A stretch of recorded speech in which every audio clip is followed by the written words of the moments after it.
Glória a Deus, vamos lá então dar início ao Ministério da Palavra. Hoje nós vamos trazer uma breve mensagem baseada no texto que está no Evangelho segundo Lucas, São Lucas no capítulo 4. Vamos ler dos versos de 16 ao 21. Louvado seja o nome do Senhor Jesus, pedindo ao nosso bom Deus, oração, poder do seu Espírito, em nome do Senhor Jesus, que fale conosco, fale comigo, fale com cada um dos presentes, fale com aqueles que também depois vão ouvir essa mensagem pela internet, através dos canais da internet, que sejam todos alcançados, que nós sejamos abençoados com essa mensagem, através da ação do Espírito Santo em Dio, Declai, para que assim nós sejamos libertos, transformados, aperfeiçoados, edificados, santificados em nome do Senhor Jesus, e assim sejamos mais abençoados ainda, para a glória do nosso bom Deus, em nome do Senhor Jesus. Amém e graças a Deus. Assim nos diz o nosso Deus na sua palavra, Lucas 4, 16 a 21. Jesus viajou para Nazaré, onde havia sido criado, e conforme seu costume, num dia de sábado, entrou na sinagoga e posicionou-se em pé para fazer leitura. Foi-lhe entregue o livro do profeta Isaías. Desenrolando-o, achou o lugar onde está escrito: o Espírito do Senhor está sobre mim, porque me ungiu para pregar o Evangelho aos pobres. Ele me enviou para proclamar a libertação dos aprisionados e a recuperação da vista aos cegos, para restituir a liberdade aos oprimidos e promulgar a época da graça do Senhor. Em seguida enrolou novamente o livro, devolveu-o ao assistente e assentou-se. E na sinagoga todos estavam com os olhos fixos em sua pessoa. Então ele começou a pregar-lhes: hoje se cumpriu a escritura que acabais de ouvir. Hoje se cumpriu a escritura que acabais de ouvir. Glória a Deus, louvado seja o nome do Senhor Jesus Cristo. Então nós, com base nesse texto do profeta Isaías, e a partir também do texto que acabamos de ler, nós podemos abstrair aqui talvez os principais propósitos ministeriais do Senhor Jesus, aquilo que ele veio fazer. Ele disse que ele veio para cumprir tais coisas. Quais coisas? No verso 18 nós lemos assim: o Espírito do Senhor está sobre mim, porque me ungiu para pregar o Evangelho aos pobres.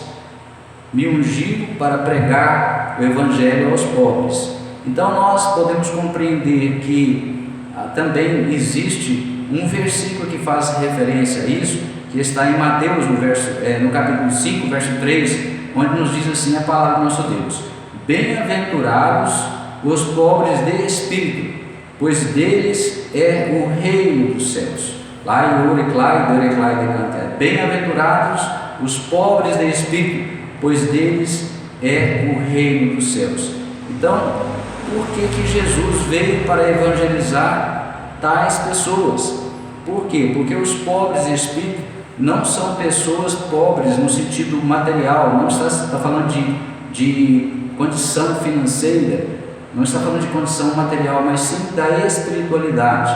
Aqueles que possuem uma atitude humilde, um coração humilde, e que reconhecem a sua dependência de Deus, a esses que o Evangelho seria anunciado pelo Senhor Jesus. Ele veio para isso, porque ele mesmo falou em outra ocasião que os sãos não necessitam de médico.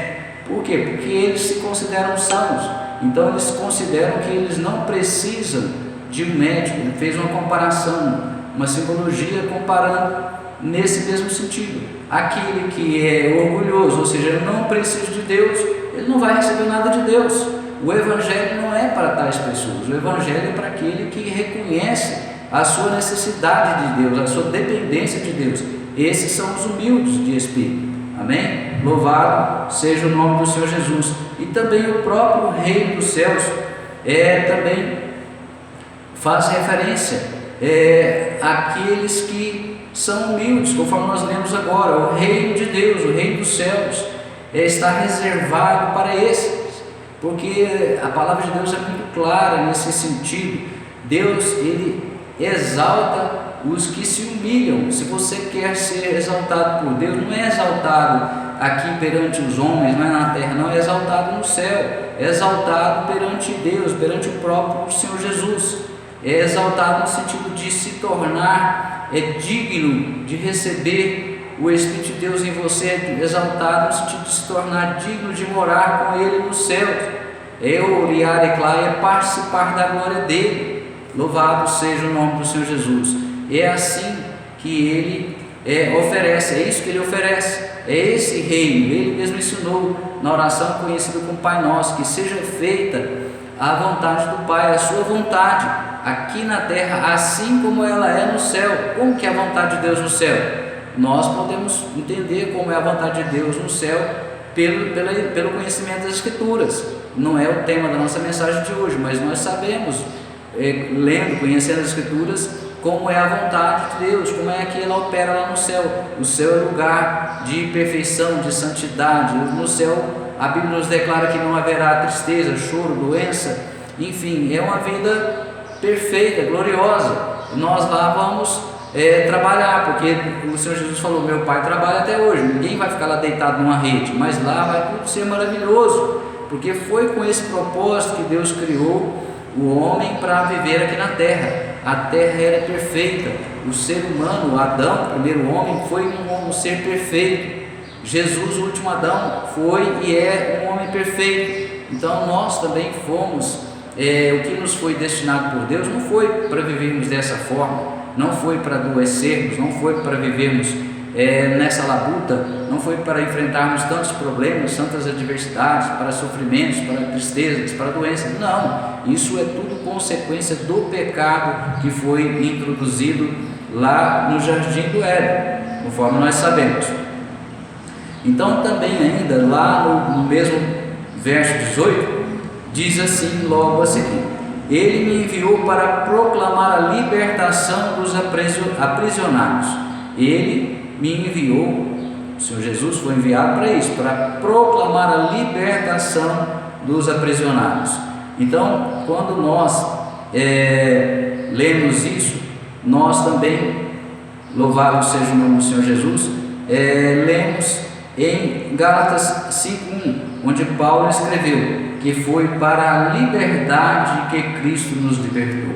Então essa libertação, em primeiro lugar, é da condenação eterna, por causa do pecado herdado. Em segundo lugar, é da libertação do domínio de Satanás. O homem sem o Espírito Santo, sem a ajuda de Deus, sem a ajuda do Espírito Santo, sem a participação do Espírito Santo conosco, sem Deus conosco, nós não conseguimos vencer as influências do maligno.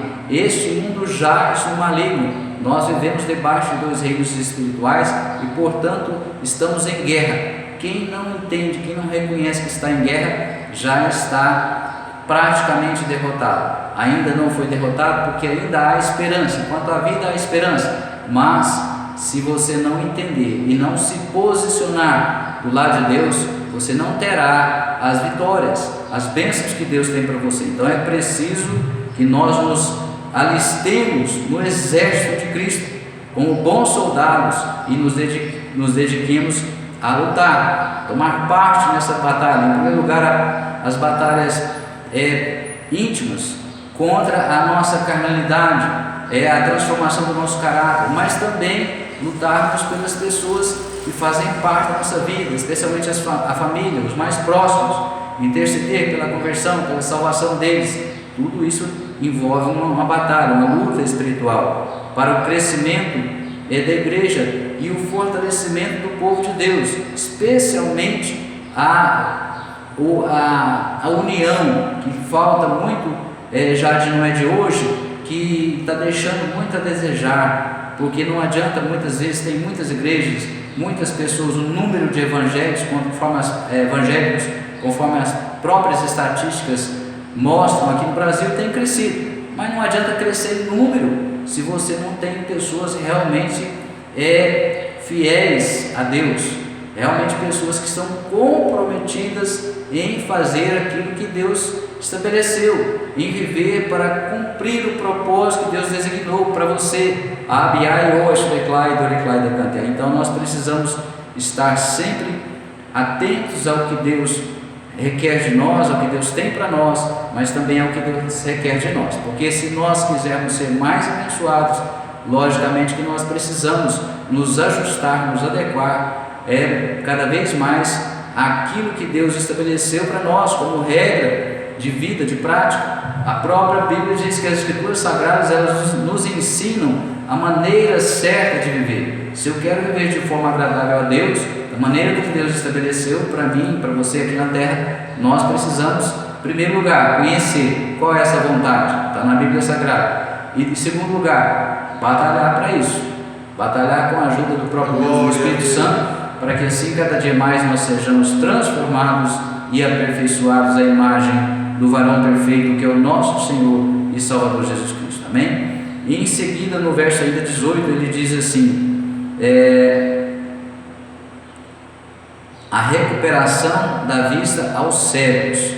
Aqui, essa cegueira, ela tanto pode ser interpretada, entendida como uma cegueira física. Por exemplo, lá no Evangelho de João, no capítulo 9, Jesus cura um cego usando barro e saliva. Depois ele manda que ele fosse se lavar lá no tanque de Siloé. Nós sabemos que Jesus curou muitos cegos, muitos foram curados, cegos, mancos, aleijados, coxos, curou de lepra, ressuscitou mortos, enfim, Jesus operou muitos e muitos milagres enquanto ele esteve aqui na terra e continua operando, só não está operando mais porque falta fé. Veja que lá nós vemos no início, em Lucas 4, que ele estava em Nazaré quando ele entrou naquela sinagoga, conforme era seu costume no dia de sábado, e onde ele leu aquela passagem que nós reproduzimos aqui. E nós sabemos que depois ele também não fez milagres lá. Nós sabemos que ele mesmo fala que não fez, não pôde fazer. Não é que ele não quis fazer, ele não pôde. Por quê? Porque faltou fé. Então, sem fé é impossível agradar a Deus. Então, não tem mais milagres hoje porque está faltando fé entre nós. Nós precisamos ter uma fé sólida, nós precisamos ter uma fé madura, sermos maduros na fé, crescermos para termos uma fé sólida, forte, um coração agradável a Deus e também um espírito firme em Deus, confiando em Deus na sua palavra, sem deixarmos nos abater, sem duvidarmos. A dúvida vem, porque o próprio diabo lança pensamentos para gerar dúvida, mas nós temos que rejeitar tudo que é contrário à palavra de Deus, tudo que é contrário à vontade de Deus que está expressa na sua palavra. Nós temos, como cristãos, por dever rejeitar, senão nós vamos entristecer a Deus. É a mesma coisa, Deus fala para você que Ele quer te abençoar, Deus fala que Jesus cura na sua palavra, e você duvida, e você se deixa abater, se deixa vencer pela dúvida. É a mesma coisa como se estivesse falando que Deus é mentiroso, porque o que está na palavra dele é a verdade. Se você duvida e permanece na dúvida, porque duvidar por algum tempo, por um instante, talvez porque você está fraco espiritualmente, é tolerável. Deus tem muita misericórdia de todos nós, mas se você é um incrédulo, você está contradizendo a Deus, você está duvidando de Deus, então você está entristecendo o coração de Deus, e de Deus também você não vai receber, porque sem fé é impossível agradar a Deus. Louvado seja o nome do Senhor Jesus. Então essa cegueira também, ela é de natureza espiritual. Lá no livro de Apocalipse,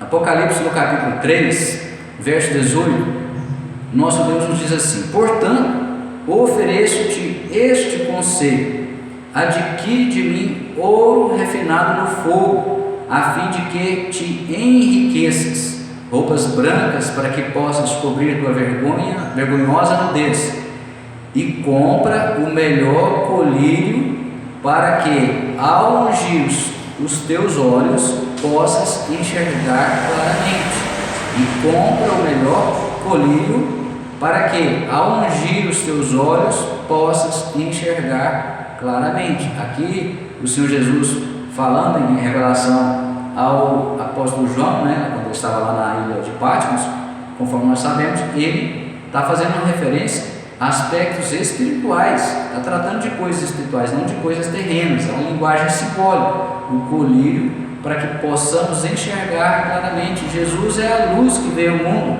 ele veio para dissipar as trevas, tirar a cegueira espiritual, para nos iluminar, para que possamos enxergar claramente aquilo que é a verdade de Deus, as verdades reveladas por Deus, e assim, conforme está aqui na sua palavra, ele nos iluminando, tirando essas cegueiras espirituais de nós vamos enxergar a vida como Deus planejou para nós, quem é Deus, quem é a pessoa do Senhor Jesus, quem é o Espírito Santo, e tudo aquilo que Deus estabeleceu para o homem, um projeto de vida para o homem aqui na terra e depois oportunamente também no céu. Todas essas coisas dependem da nossa iluminação espiritual, para que possamos enxergar claramente, ter olhos espirituais e também ter a mente de Cristo, para que nós possamos compreender tudo aquilo que Deus tem reservado para nós, em nome do Senhor Jesus. Então, retomando lá de onde nós paramos, em Lucas 4:18, diz assim ainda na parte final desse versículo: para restituir a liberdade aos oprimidos. Restituir a liberdade aos oprimidos. Então Jesus veio para nos libertar os cativos da opressão de Satanás. Ele já nos comprou através da sua vida, do seu sangue, para o nosso Deus e Pai, nos transportando do reino das trevas para o reino da sua maravilhosa luz. Ele nos retirou das garras de Satanás, nos tirou das mãos do diabo. Nós éramos dominados pelo diabo, fazíamos o que ele nos incitava para fazer, e agora nós fomos retirados, arrancados com mão forte. O mais valente foi e nos aiou, nos arrancou das garras, das influências do domínio de Satanás, do seu reino de trevas, e nos nos trouxe para o reino da maravilhosa luz, que é que brilha do nosso Deus. Amém? O Senhor Jesus, ele mesmo disse: eu sou a luz. Louvado seja o nome do Senhor Jesus Cristo. Então nós agora somos iluminados pelo nosso próprio Deus, para que assim nós possamos receber do próprio Deus tudo aquilo que ele tem para nós. A restituição da liberdade aos oprimidos é também um chamado para todos aqueles que creem na justiça e no amor de Deus. Essa restituição envolve tanto a transformação das condições sociais do homem aqui na terra, mas especialmente a libertação, conforme nós falamos, espiritual, individualmente considerada, para que assim nós possamos realmente nos tornar a imagem e semelhança do nosso Senhor Jesus Cristo, e assim o plano, o propósito que Deus estabeleceu para nós aqui na terra venha a se cumprir conforme Deus assim designou. E agora nós vamos encerrando a mensagem de hoje para o verso de número 19 de Lucas capítulo 4, diz assim: e promulgar a época da graça do Senhor. E promulgar a época da graça do Senhor. Qual é essa época da graça? É o tempo que nós estamos vivendo hoje. O Senhor Jesus estabeleceu um tempo onde a graça nos foi ofertada. A graça é tudo aquilo que representa tudo aquilo que Deus estabeleceu para o homem, planejou para o homem, e nos foi roubado, nos foi retirado por causa do pecado, e consequentemente, como Deus é justo, ele teve que punir o homem como consequência da sua desobediência, que é o pecado. O pecado é desobedecer a Deus, e assim nós sofremos, passamos a sofrer as consequências. Depois Jesus veio e ele levou sobre si toda a maldição que a nós estava destinada por causa do nosso pecado original. E assim agora nós estamos libertos em primeiro lugar da condenação eterna, libertos em segundo lugar de vivermos separados de Deus. O homem que não nasce de novo, ele está separado de Deus por causa do pecado. E assim agora nós nascemos de novo e temos a oportunidade de batalhando para isso, crescendo, sendo iluminados, sendo abençoados, nos consagrando, nos santificando, de se cumprir em nós, de ver o cumprimento em nós de todas as promessas que o nosso Deus tem para nós. O Senhor Jesus já conquistou para nós todas as bênçãos nas regiões celestiais, conforme diz Efésios 1:3. Tudo já foi conquistado por Ele, tudo foi consumado, é o que Ele falou, as suas últimas palavras ali na cruz do Calvário: está consumado. Ou seja, Ele cumpriu tudo que era previsto, designado, planejado. Ele cumpriu ali na sua morte de cruz, e assim agora nós somos livres para fazer a vontade de Deus, livres para viver segundo o projeto original de Deus, que é, conforme nós falamos, viver uma vida de bênção, de plenitude, já aqui na terra experimentando muitas bênçãos, e não totalmente, não plenamente, por causa que o pecado ainda opera em nossa carnalidade. A natureza carnal, ela não se converte, e nós temos essa luta dentro de nós, mas já passamos a desfrutar de muitas e ricas e copiosas bênçãos que Deus tem para nós, e lá na glória tudo vai se completar, aí teremos a completude das promessas de Deus em nós, amém? E aí também esse tempo também fala, além do aspecto espiritual, conforme nós comentamos agora, tem também um aspecto material, porque faz referência ao ano do jubileu. Nós podemos fazer uma associação com o ano do jubileu, promulgar a época da graça do Senhor. Em outra versão traz uma linguagem mais que nos permite identificar mais com esse tempo do jubileu, que é a restauração daquilo que foi perdido e roubado. É um período de tempo em que Deus, em sua misericórdia, oferece perdão, salvação e reconciliação a todos que creem em Jesus Cristo. Esse é o aspecto espiritual. É um tempo de transformação, oportunidade e esperança, em que a graça de Deus supera o sistema da lei, capacitando as pessoas a viverem uma nova vida em Cristo. Louvado seja o nome do Senhor Jesus. Então, conforme nós dizíamos, esse ano do jubileu é o ano em que as dívidas são perdoadas. Deus estabeleceu isso no 7º ano. Todas aliás, no 50º ano, todas as dívidas seriam perdoadas. Quem perdeu, por exemplo, quem tinha perdido, por exemplo, uma propriedade, um imóvel, uma terra, uma casa, por conta de dívidas, lhe seria restituído, ou ao próprio proprietário original, ou aos seus descendentes, aos seus herdeiros. Então fala de tempo de restauração daquilo que foi perdido e que foi roubado. Então nós que tivemos perdas, fomos roubados de tantas coisas. Por exemplo, aqui o prejuízo também não é só material, porque muitas vezes nós somos roubados de um convívio nos moldes que Deus estabeleceu para nós. A família, por exemplo, quantas famílias se desfazem, divórcio, separação, os filhos e os pais não vivem em harmonia, por causa de tantas influências do mal, enfim. E aí o comportamento da pessoa também que não é cristã, ele também proporciona isso, ele vai também trazendo as consequências. Nós sempre falamos que nós colhemos os resultados da nossa semeadura. Você planta uma semente de arroz, você não vai colher café, nem vice-versa. A gente colhe aquilo que a gente planta. Então também Deus é justo, além de ter também a influência do diabo. Deus não é injusto, e Ele não permite que nós soframos uma consequência de algo se não tiver uma causa. A causa pode estar em nós mesmos, no nosso comportamento, ou até no comportamento de alguém, de algum ascendente nosso, porque existem as maldições que são transmitidas hereditariamente. Mas quando nós nos convertemos a Cristo, tudo isso é anulado, a maldição é anulada na nossa vida. Então, se existe ainda alguma tentativa do diabo em prevalecer nesse sentido, nós vamos orar, pedir a Deus que intervenha, vamos repreender e ficaremos livres. Então assim nós passamos a viver esse tempo de restituição de quê? Da condição original para a qual Deus nos criou, nos estabeleceu, para sermos conforme a imagem do seu Filho, para vivermos em paz entre nós,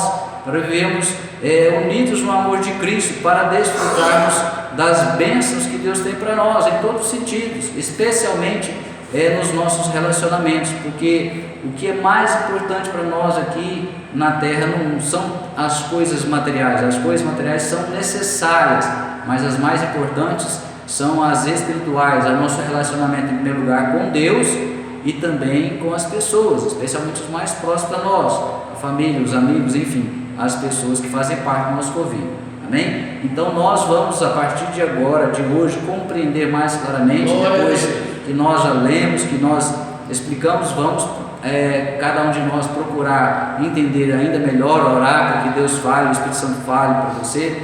Nós só fizemos uma pequena introdução a respeito desse assunto, desse tema, devido à brevidade do nosso tempo de hoje, e assim todos nós vamos nos dedicar, com a ajuda do Espírito Santo, a compreender esses propósitos de Jesus para nós, aquilo que Ele veio fazer em nosso favor, e agora o que nós temos que fazer através também do propósito que Ele estabeleceu para nós. E assim é que nós vamos viver sendo abençoados e recebendo o cumprimento das promessas dele em nós e através de nós, para a glória do seu nome. Amém? Hoje sejam todos abençoados, que tenham um domingo abençoado, uma tarde, um domingo abençoado, sob a proteção do nosso bom Deus. Que a semana seja abençoada, seja de paz, seja de saúde, seja de harmonia, seja de prosperidade, que tudo corra bem, que tudo vá bem, sobre a proteção do nosso bom Deus. Em nome do Senhor Jesus, nós declaramos todos abençoados, em nome de Jesus, para a glória do Pai, do Filho e do Espírito Santo de Deus. Amém e graças a Deus. Amém.